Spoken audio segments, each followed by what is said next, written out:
Professor Brian J. Ford is an independent researcher, biologist, author, and lecturer who publishes on scientific issues for the general public. He has also been a television personality for more than 40 years.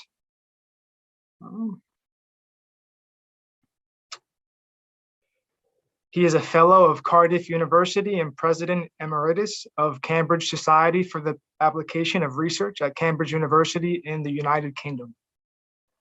Dr. Brian Ford has been a participant of the Science and Scientist conferences since 2019, I believe was the first time. And also he has been an active, in the past, an active member on the Sadhu Sangha Google group, which was always having nice public discussions among the scholars, scientists, devotees, and many other people, which related to this conference theme, the overarching conference theme of Science and Scientists. So it's always a pleasure and an honor to have your association, Professor Ford, and we look forward to hearing from you. As the time arrives for my presentation, I'm afraid I've been diagnosed with COVID-19. So if my presentation lacks a certain dynamism or precision, I very much hope you will allow me to apologise. Even so, I'm sure I can show that the ridiculous notion of artificial intelligence is nothing more than a myth. The greatest threat to humanity is artificial intelligence. It is going to take over our jobs, take over our lives, and render us all obsolescent. At least that is what its practitioners would have you believe. Today I'm going to start by looking at the history of this subject and come to the present day to conclude that they're wrong. It hasn't happened, it couldn't happen, it won't happen. The ridiculous claims for AI actually refer to something far more basic and much easier to understand. What we experience as intelligence is nowhere involved. Today I will show how our ideas of human and artificial intelligence are based on ignorance amongst its practitioners and are misplaced.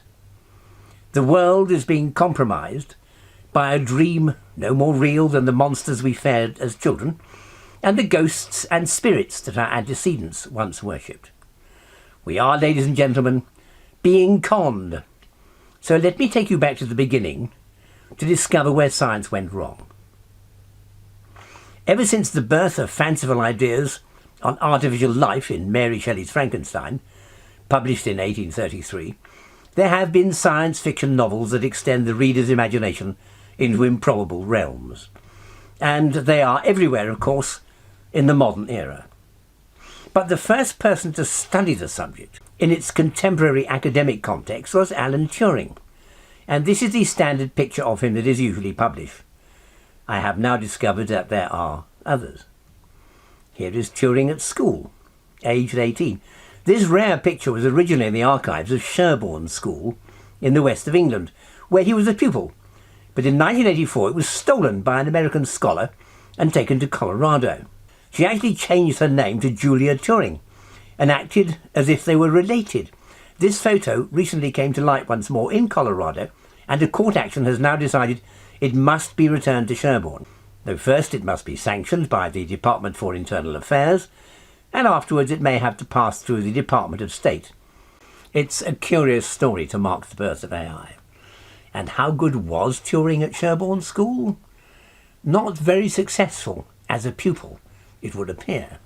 His essays were said to be grandiose beyond his abilities, and his English marks were unimpressive.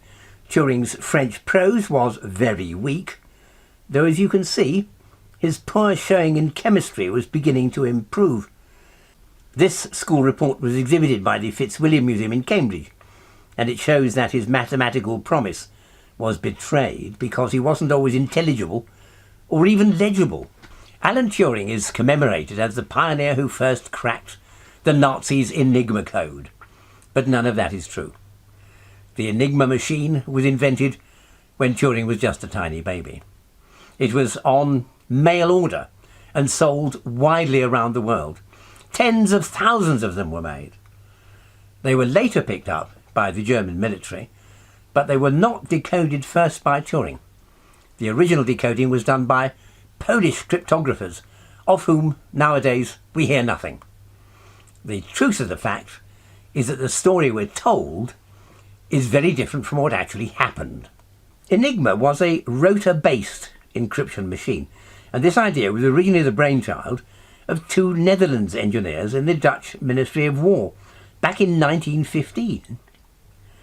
The principle of rotary encryption was first developed by these two ingenious naval officers. One was Theo van Hengel, and the other was his friend RPC Sprengler. They envisaged an encryption device in which interchangeable rotors could be used to alter the encryption at will, making it virtually impossible for an interceptor to decode.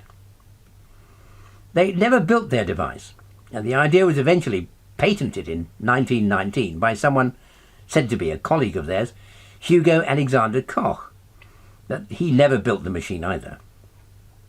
Meanwhile, in America, while Van Hengel and Sprengler were working on their approach to the problem, an Illinois inventor named Edward Heyburn patented his own design in 1918.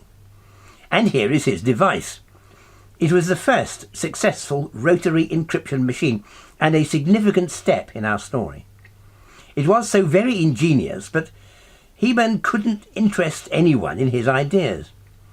He set up a company with over 1,000 employees, but it was never a success. And by 1926 he filed for bankruptcy. But the spectacular building he constructed stands to this day. It's in Oakland, California, and it is the first building in history devoted to the making of these supremely efficient encryption machines. In many ways, this is the founding factory of the era of AI. The person who made rotary encryption machines a success was this German inventor, Arthur Scherbius. He developed the idea and patented the device that has its well-known place in the history of encryption. His idea was the Enigma machine. It was packed into a wooden box, and so could easily be transported. A set of rotors substituted encoded characters for what was typed, and the rotors could easily be switched around. In this way, the inventor was confident that the code could never be cracked. We're always taught that the Enigma machine was the proud development of the Nazis, but it was in existence long before that. The machine was marketed internationally as the answer to industrial espionage. Its powerful encryption meant that commercial secrets could be kept safe from prying eyes. Throughout the 20s, it was widely purchased internationally and generally available. In contrast to Heyburn's failure to attract interest, it made its inventor a lot of money, and records suggest that after it went on sale in 1923, over 37,000 Enigma machines were sold. Some 25 different versions were produced, of which about 280 are known to exist today. The Army of Hungary bought them, and so did the Swiss and the Netherlands armed forces. Then the Germany military began to use them too, and as the Nazis' expansionist policies began to emerge, their worried neighbours, the Poles, set out to find ways of cracking their codes. The brilliant Maximilian Czerski at the Polish Cipher Bureau made the breakthrough by realizing that these codes could not be broken by the traditional linguistic approach, which was the way the British codebreakers always worked.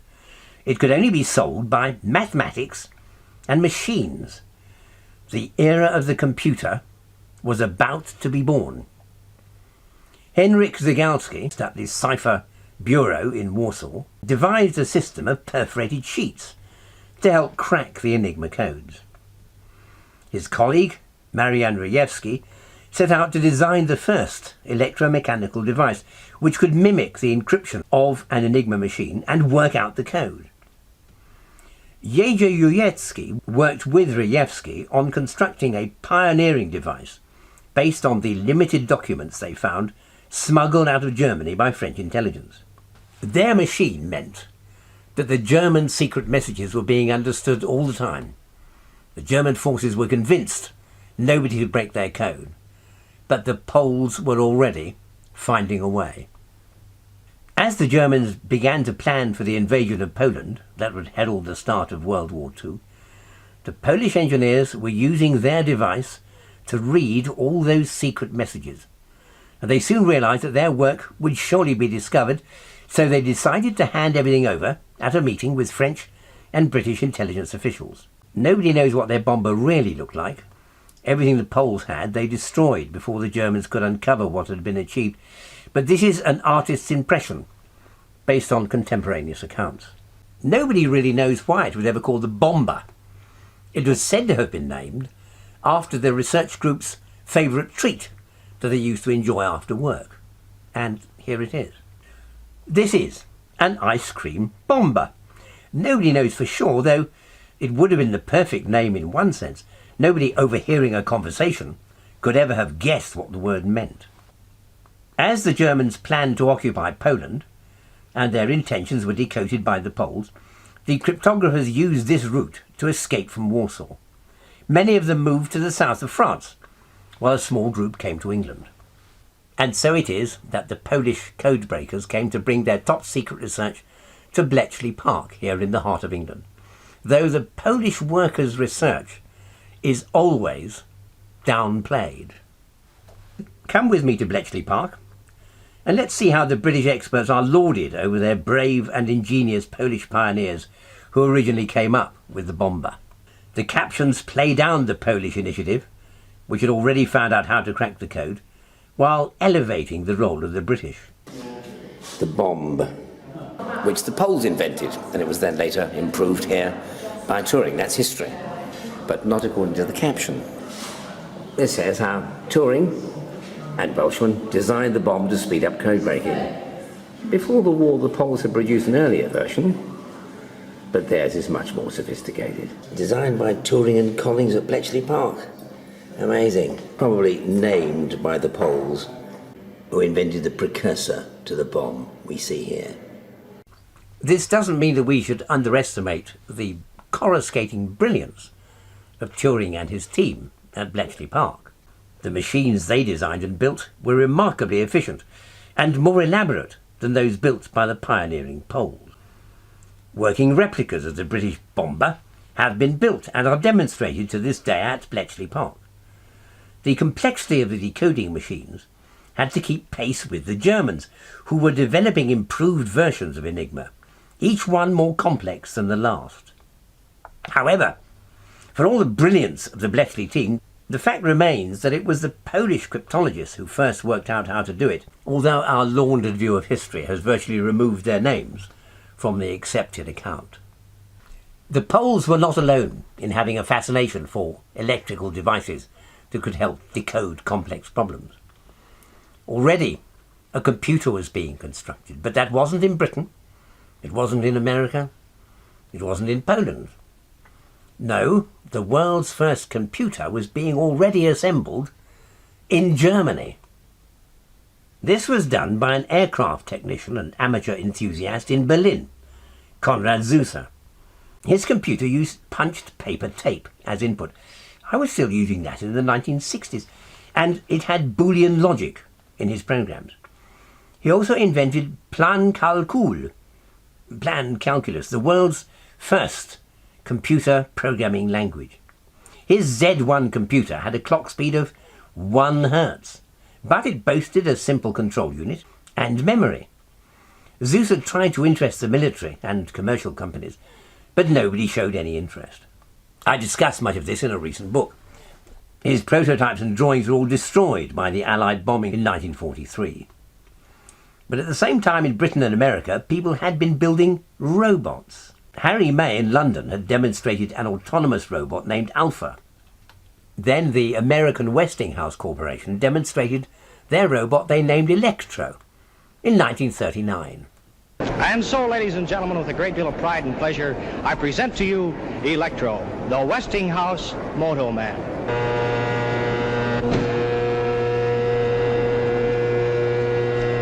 Stop.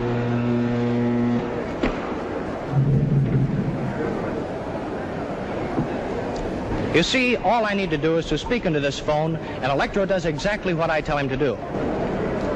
You may now smoke this cigarette. Oh, yes, Electro, you do need a light, too, don't you? All right, here you are.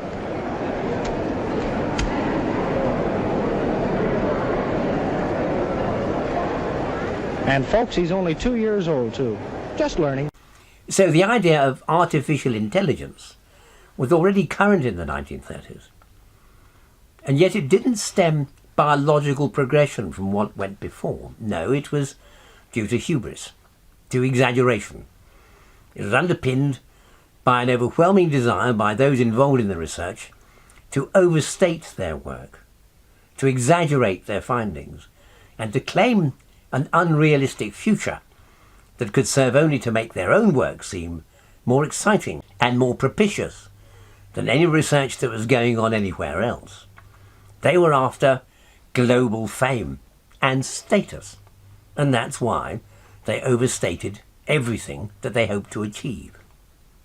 In my 2 books on the subject, Nonscience, that came out in 1971, and Nonscience Returns, which was issued 50 years later, I have described these people as experts, individuals who use overconfident expressions and hyperbole to promote a wishful utopia that reality cannot ever match.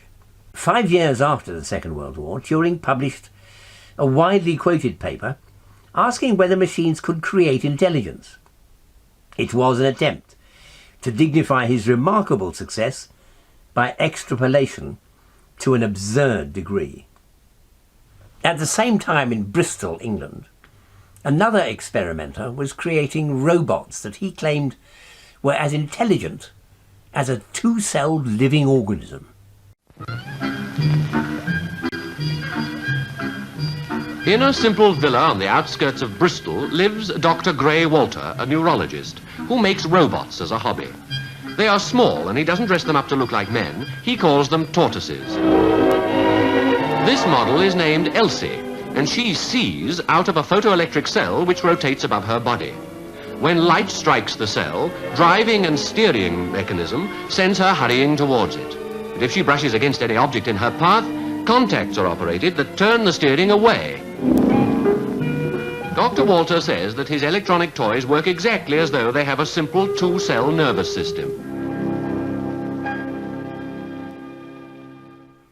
To equate an electrically powered toy with the majesty and choreographed complexity of a living cell is a ridiculous exaggeration. Yet there are billions of dollars worth of research all around the world which claims to have achieved just that. It is all a blatant untruth. The idea that our machinery could emulate human intelligence was being widely promoted. And by 1956 there was the first gathering of artificial intelligence enthusiasts held at Dartmouth College in New Hampshire, an Ivy League university that predates the American Revolution.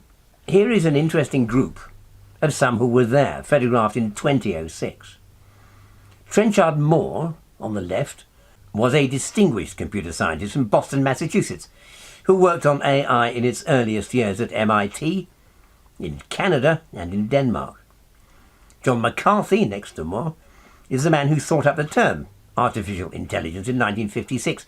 He worked at Stanford University as a cognitive scientist and helped develop programming languages, including ALGOL, which I remember using in the 60s. Marvin Minsky was based at the Massachusetts Institute of Technology, where he co-founded their AI laboratory. In 1967 he wrote, "Within a generation the problem of creating artificial intelligence will be substantially solved."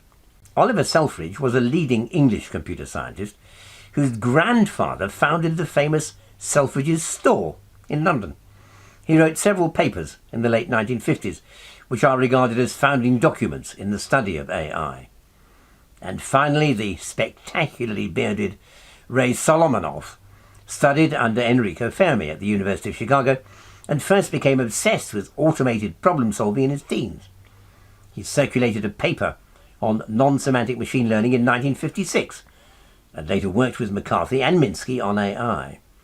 These 5 were photographed in 2006 to celebrate the conference where it had all begun. 1956 is when the term artificial intelligence formally emerged as a scientific discipline. It is also where they all went wrong from the start. This commemorative plaque immortalizes the greatest single conceptual conundrum that has confused the computer community ever since. Their mission statement, if you will, launched the biggest lie of all, namely that computers can emulate human intelligence. They cannot, and they never will. The error lies in claiming to proceed on the basis of the conjecture that every aspect of learning or any other feature of intelligence can in principle be so precisely described that a machine can be made to simulate it. That is simply wrong. And the error lies in the phrase learning or any other feature of intelligence. Learning is not a feature of intelligence. It never has been. You may see somebody on a quiz program on TV who gets all the answers right. And people say, my, mustn't they be intelligent? But no, it isn't intelligence. The person has a perfect memory, an eidetic memory for names and facts and figures and images. But that is not the same as intelligence. Computers can learn as much as you want, but intelligence is something they cannot display. Let's look at these definitions of intelligence over the years. In 1905, the ability to learn or understand or deal with new or trying situations, to resolve genuine problems, to think rationally. Let's pick out the important words. To deal with new situations, to resolve genuine problems, to deal with the environment, problem-solving skills, to deal with new situations, adaptability to new problems. And therein lies the problem. Intelligence resides in finding answers to unforeseen problems. That's not the same as memory. It's not the same as factual recall. It isn't the same as ingenuity. And yet even single cells can exceed our abilities when it comes to manipulative skill and ingenious behaviour. Here is a display of table lamps on a market stall. They're attractive and unusual. They are made by cementing tiny fragments of translucent material together with meticulous care to create a flask shape. Here is one, about 250 millimeters long, all meticulously fitted together with diligence and skill. It's not a perfect example. As you can see, there is at least one tiny segment missing, but clearly someone needed a great deal of human ingenuity to construct something so delicate. So here is a comparable example of something remarkably similar. This one has no flaws, and it is considerably more complicated. It was painstakingly assembled, not by an ingenious crafter in a factory, but this is a shell home, constructed by a single-celled amoeba no bigger than a pinprick. The organism is called Nobel colaris, and here is another example. Making these homes for themselves is an astonishing achievement for a single-celled organism. Those artificial intelligence people have often tried to create a living type of robot that can emulate what those cells can do. But believe me, they haven't even come close. There is nothing digital or electronic or human-produced in the so-called living robots that have been reported. The research has been done at the University of Vermont with Tufts University and the Institute for Biologically Inspired Engineering at Harvard. And they take a petri dish of toad blastulas, the first stage of the developing embryo, and break them apart using forceps in some of the crudest, most amateurish micro-manipulation that I have ever seen. When filmed in time-lapse, with a pretty low-grade system, it must be said, the battered but indefatigable cell groups continue to move. The boastful experimenters say they have created living xenobots that can actually reproduce. In fact, it's these embryos that are teaching the scientists a lesson. They simply prove that no matter how much they're torn apart and battered about, they can still adapt to it and carry on living their complex lives. To pretend that the scientists have somehow created living robots is utterly bizarre. Experts have been making these absurd claims for decades. Here is an article I wrote on the topic in 1967. I quote a headline from the Sunday Times of London with research teams claiming that they had just created man-made life. That's more than 50 years ago. Solid-state digital systems are what we now use to control so many aspects of our busy lives. and they are controlled by algorithms. But humans don't think like that. Our way of approaching life is heuristic. Algorithms are sequential. The kind of algorithms that control aircraft, social media, ships, and financial decision-making lay down a strict sequence of rules that are painstakingly compiled by computer technicians or mathematicians.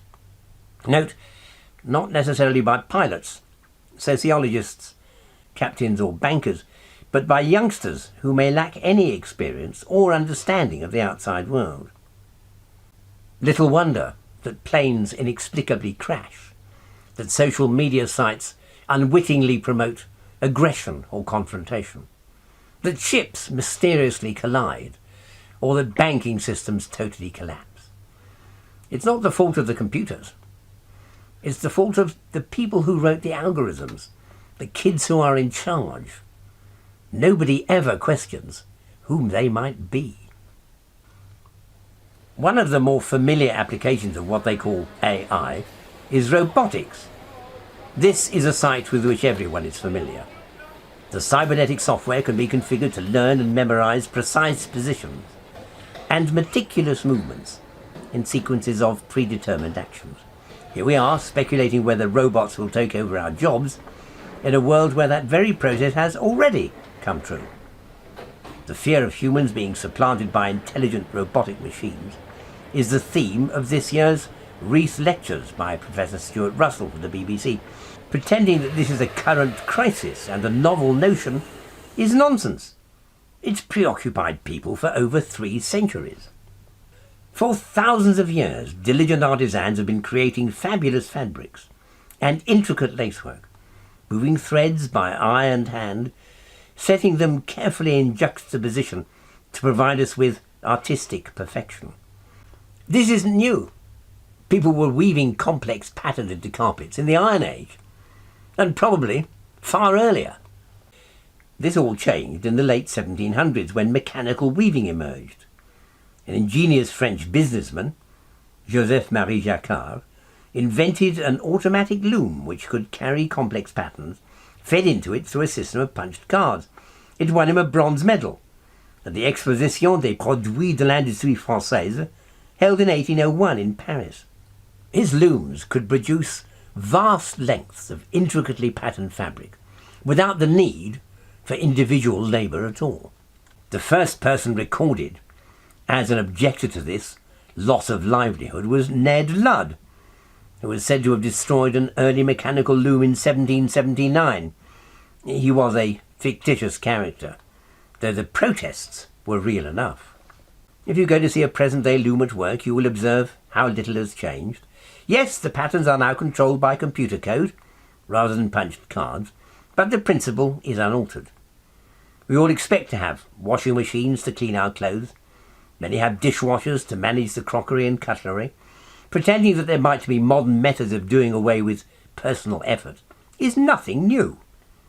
Watching a Jacquard loom at work reminds us that it is the ingenuity of innovators that saves us much of the manual labour that once we had to employ. Now we face the threat of artificial intelligence controlling weaponry. A familiar sight is the drone, controlled by a technician thousands of miles away in the comfort of his office. But the drone is nothing new. It was the Germans who started drone warfare in World War II. Their V-1 fell onto its target when its sensors detected that it had flown a prescribed distance. Today's drones look remarkably similar, though they now have computerized control systems to enable them to home in precisely on their target. Commentators look toward an era of computer-controlled robotic weapons, but that era has been with us for years. The claim is they can identify specific individuals or a person of a specified age and kill them at will. None of this is remotely intelligent. It's just the application of digital automation, which militarists expect to harness in the modern world. It certainly isn't new. It's long been taught that King Herod ordered the slaughter of children over 2,000 years ago. He said that they should be male and aged 2 or under, a possibly mythical event portrayed here by Piero in the 15th century. So selecting your victim by age or gender is nothing new. It's just that now we can automate the process. This automation has nothing to do with intelligence. Whenever people talk to me about supercomputers, they say, yes, but they can do things no human can ever achieve. Well, so can a stapler. Here is a robotic head constructed by the Engineered Arts Company. It tilts like a person. Its eyes move like a person's eyes. Its face has expressions that seem to change with mood. It's a realistic robot. Yet none of this has anything to do with artificial intelligence. It's a doll. It's a wonderfully ingenious demonstration, and personally I cannot wait to see how this technology is going to develop in future. But intelligence has nothing to do with it. We are not creating a synthetic human. Yet the absurdity of the Saudi authorities granting citizenship to a robot made by Hanson Robotics, which they named Sophia, and which I described last year, demonstrates how gullible people have become. Sophia is just a doll, larger and more sophisticated than those we give to our children, but a doll nonetheless. Granting this digital machine citizenship had a certain irony to it. The robot Sophia enjoyed rather more privileges and social freedom in Saudi Arabia than the female citizens of that country. And yet still people are unnerved by the sight and are convinced that in some strange way humans are about to become replaced by machines. They aren't. Let's look back at a somewhat dated article I published on the very topic of computers when I mentioned the claim that they can do something no human can do. I said, certainly one cannot deny the fact that computers can do very much more than a man, but so can a pencil or a screwdriver, as can an aeroplane, pin or easy chair. That article was published in 1968, more than half a century ago. We have passed through eras when humans invented the plough, harnessed animals, put water to work for us, moved on to create the Industrial Revolution in Britain with the invention of steam power, then the internal combustion engine, the introduction of electricity. There has been a steady progress towards mechanization and automation as long as society has existed. And now we have digital automation.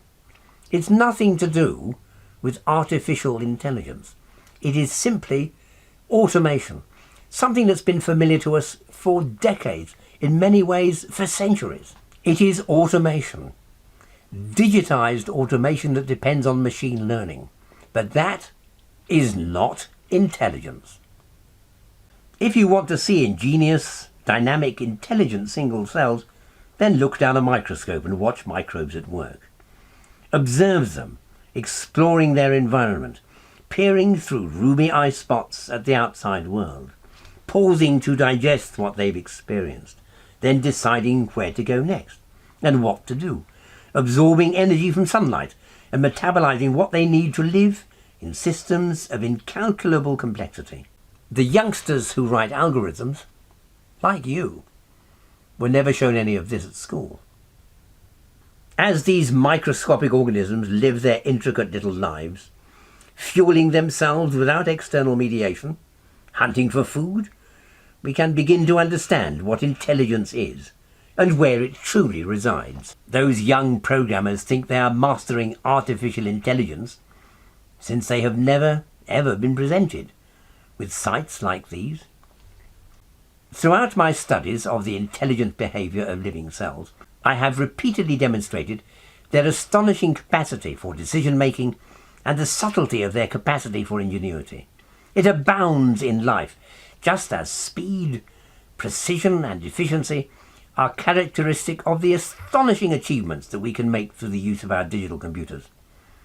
After the ages of domesticated animals and steam power, the internal combustion engine and the introduction of electrical energy, we are now in the era of computerized automation. Call it advanced cybernetics if you wish to impress outsiders. The systems which apply artificial intelligence today are the one place where the one thing you will never find is any sign of intelligence.